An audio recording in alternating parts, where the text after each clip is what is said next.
কি ব্যাপার, কই গেল সবাই? সবাই হারিয়ে গেছে। বিশ্বাস করবেন কিনা জানি না ভাই, এক বেঈমান মেয়ের প্রেম করে 5 বছরের 5 মিনিটের ভালোবাসা ভেঙে দিয়ে অন্যর ঘরে চলে গেছে, এই দুঃখ নিয়ে কষ্ট নিয়ে বেঁচে আছে। ভাই এইরকম যন্ত্রণা কম বেশি সবার, চিন্তা করেন না।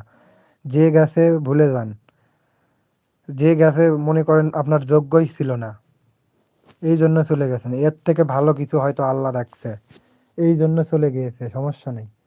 এর থেকে ভালো কিছু পাবেন। ও একদিন আপনার জন্য আফসোস করবে, আপনাকে আফসোস করবে কেন তাকে ছেড়ে চলে এসেছিলাম। সেই কথার ফুলঝুরি দিয়ে আপনাকে হয়তো বলেছিল, তোমাকে ছাড়া বাঁচবো না, তোমাকে ছাড়া নিঃশ্বাস পর্যন্ত নিতে পারবো না। এগুলো মেয়েদের ছলচাতুরি, আসলে তারা মন থেকে ভালোবাসে না, বেঈমানেরা।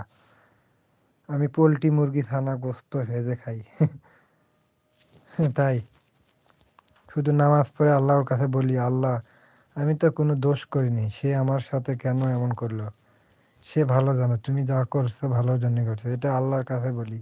আর কিছুই অবশ্যই আল্লাহ অবশ্যই তোমার ভালো কিছু রাখছে ভাই, অবশ্যই। ওটা তোমার যোগ্য ছিল না, ভুলে যাও। যে গেছে তার কথা কখনো সামনে এনো না, ওটা তোমার যোগ্যই ছিল না।